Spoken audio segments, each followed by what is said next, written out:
Welcome to Marketing Money 82222. Let's talk about all the things going on in the world of marketing business. Today, we have the wins and fails. I'm going to award a rare Canadian marketing win. In these crazy times of rampant inflation, you need a pizza place you can rely on. And that's why I'm proud to award a win to Canadian pizza chain Pizza, who is offering customers 1 year forward lock-in pizza contracts. Gas prices are off the charts. Mortgage rates keep getting higher. But there's good news. Fixed rate pizza. Your pizza price stays the same for a whole year. You can lock in, much like a mortgage, into a 1 year fixed rate on your pizza to keep it at $16.99 Canadian. Sign a contract and lock your pizza in, dude. Pizza mortgages. This is what we need. You could have a down payment on a pizza. Give me 30-year food mortgages. Imagine splitting your pizza bill over 30 years. So you're paying for a pepperoni slice you had in fucking the 1980s. Yes, Canada's done it again. I actually think this is a pretty clever bit of marketing. I think it's more of a stunt than anything. Okay? A fail on every single one of you, myself included, who thought we had any willpower. Every single person who said, ugh, I'm done with Game of Thrones. After what they did to season 7 and 8, I'm done. Because it's the biggest debut for any streaming service or cable show of all 2022, baby. The second a little bit of Game of Thrones came back, we all came crawling back, dude. We like Dargans. So big fail on everybody who thought, and this again, I've always been a proponent of this, the theory that gamers and nerds only pretend that they will not purchase something that they like. The iconic example that I've gone back to, my favorite image of the member list on Steam of the Boycott Modern Warfare 2 We Want Dedicated Servers group. In-game, COD Modern Warfare 2. In-game, COD Modern Warfare 2. In-game, COD Modern Warfare 2. The day of release, there is no shot. Gamers have zero backbone when it comes to boycotting any kind of media that'll give us any momentary happiness. That's the name of the game. And for that reason, I am giving the win to HBO and the fail to us. Let me give a... It's not even a fail. It's like a desperate. I don't even want to call it a fail. I want to call it like ugh, come on. And I want to give a desperate to the fine folks over at Android at Google.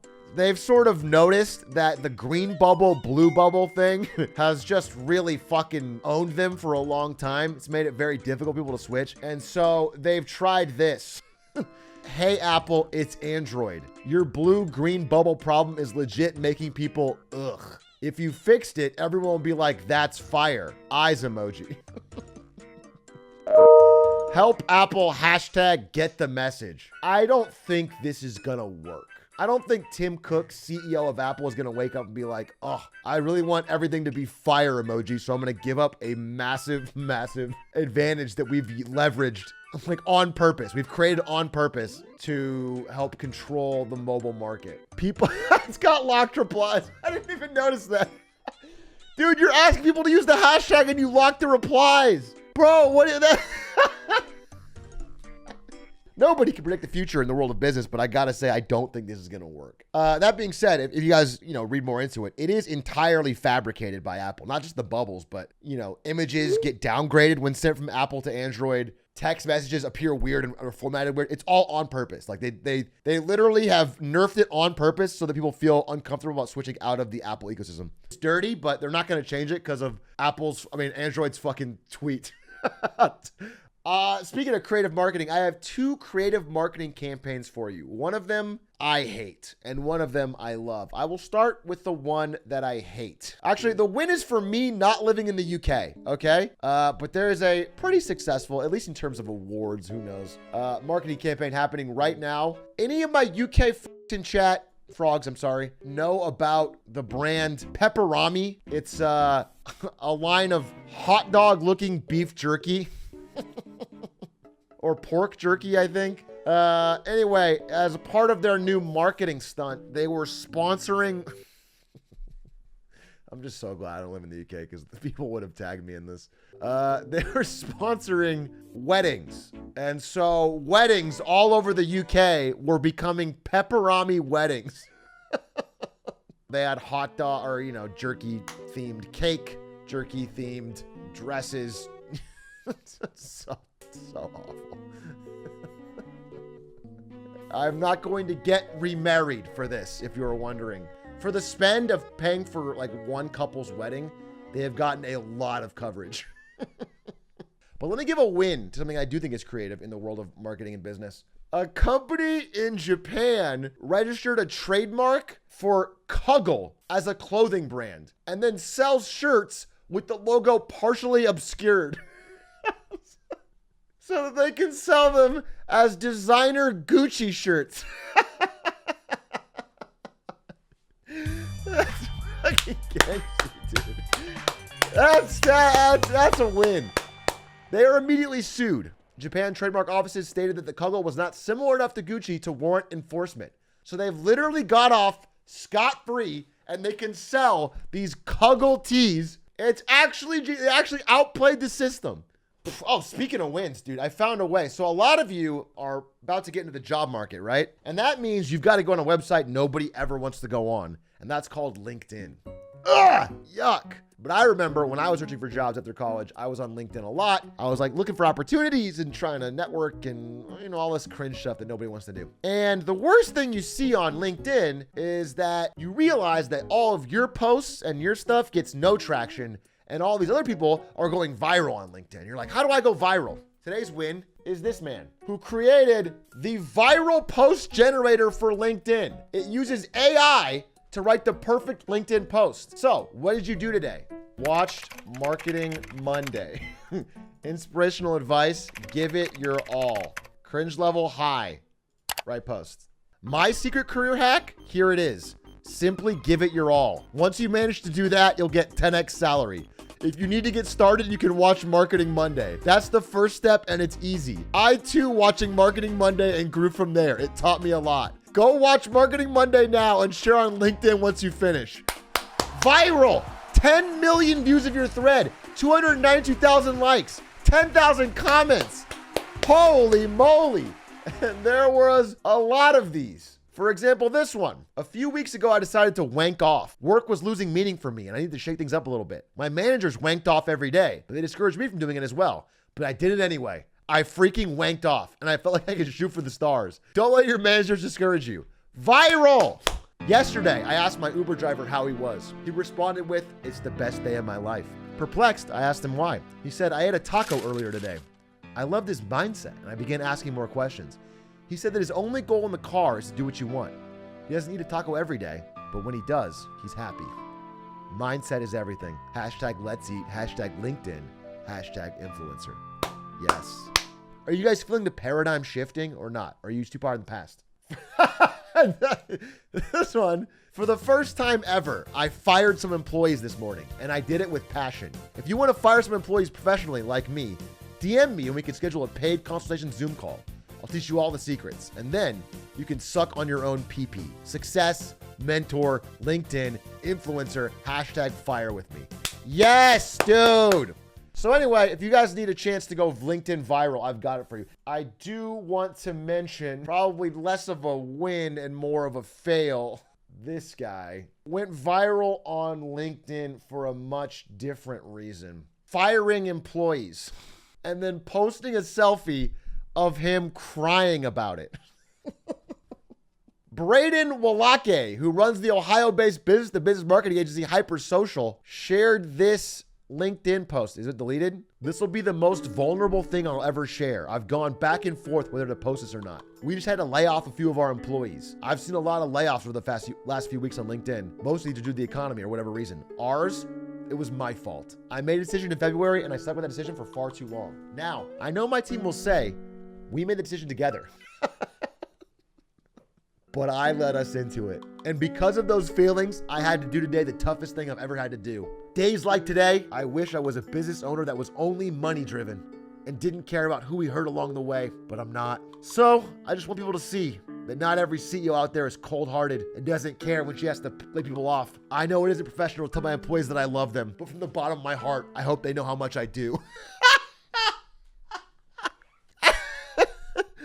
Every single one. Every single thing that makes them smile, and every single thing that makes them cry. Their families, their friends, their hobbies. I always hire people based on who they are as people, and I can't think of a lower moment than this. 59,000 likes, 10,000 comments. I've never heard of a boss being parasocial and then firing you. And then posting about it for LinkedIn influence with a selfie of him crying. Whoa! This is a 1 in a million. I couldn't even dream of this, dude. If I were trying to write a parody of business culture, I couldn't come up with something so fucking hilarious. Who needs unions with a boss like this?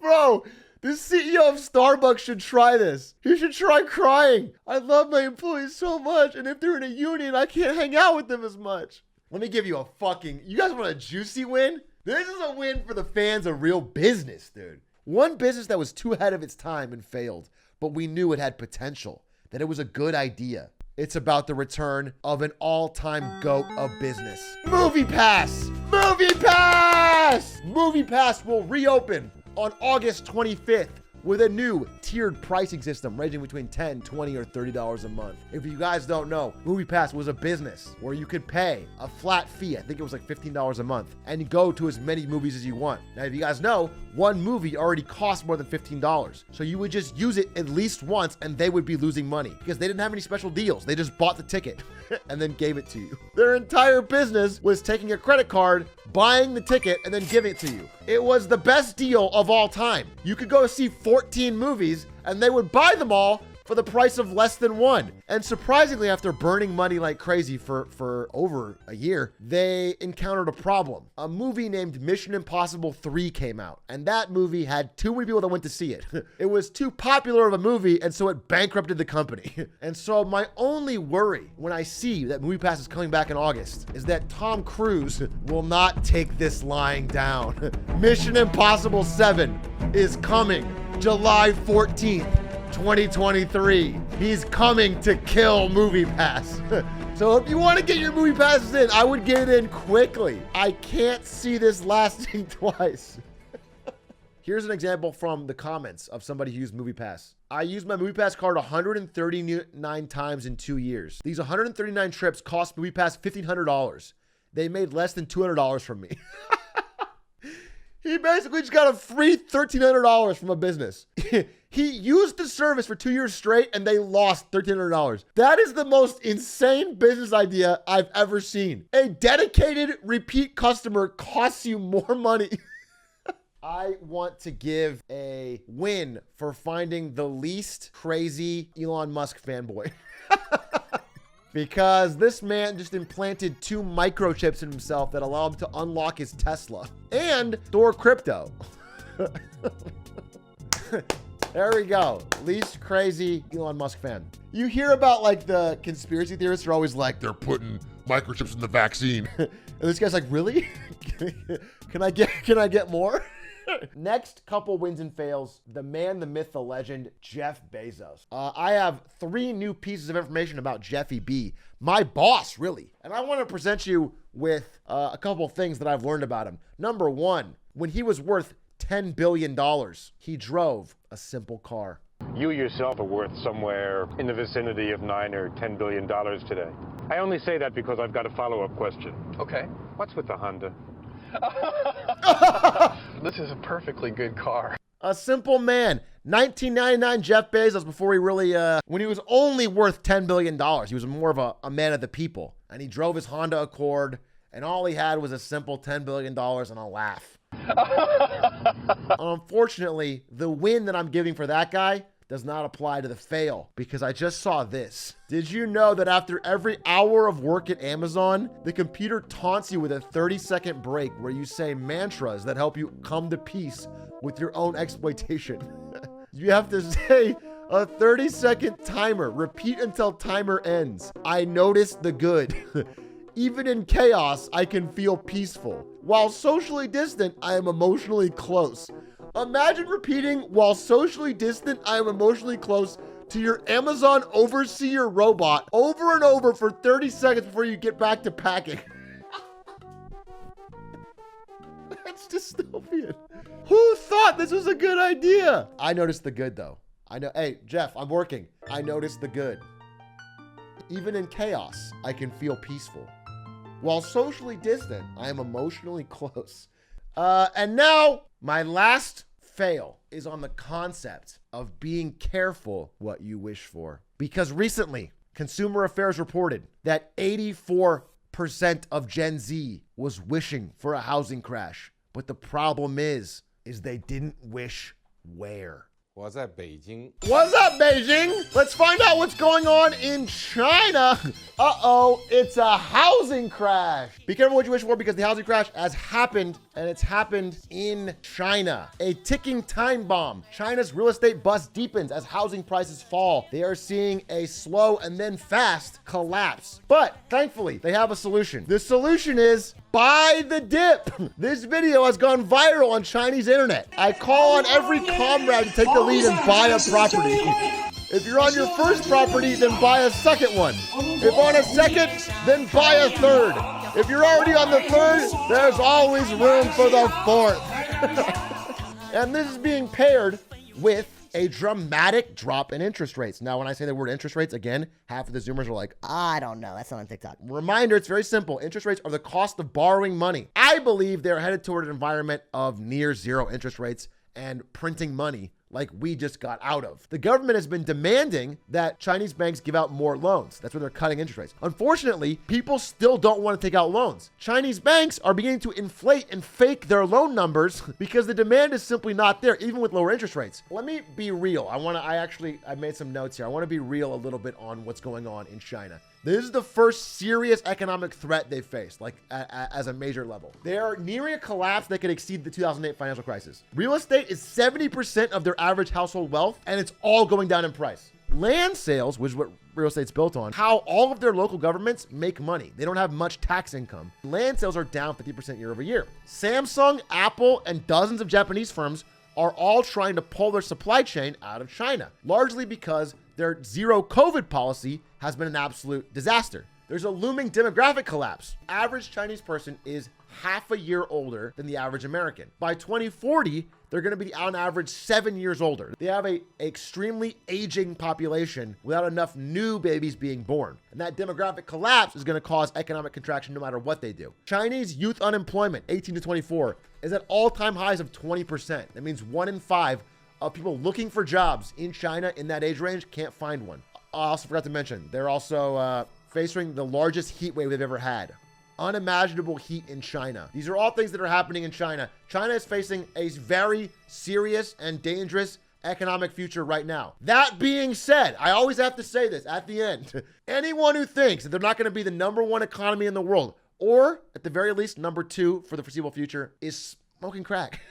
All of this can be true, and all of this will be bad, and it will slow their growth, and they're not going to collapse. So that's the world we live in, is that they're headed for some very serious challenges, and it remains to be seen how they'll tackle them. What I want people to understand is that we are more similar than we are different as average people. Everyone's trying to get a house for their family. Everyone's trying to get a job they can have stable income for the family they want to create. They're trying to have a world that's free of climate change. They're not seeing a rapid heat rising. The people that are stopping it are those in power, which is in China, a authoritarian government. And over here, it's extremely wealthy, top 1% people that basically have more power than our government. So all I say is that I think we should keep our eyes focused on that prize. That is the one enemy, the one thing we should stop. Money and politics over here, and then censorship and authoritarianism over there. That's the end of that. That's what's going on in China. That's what's going on across the world. That's the wins and fails. Thank you for watching. Marketing Monday. Check it.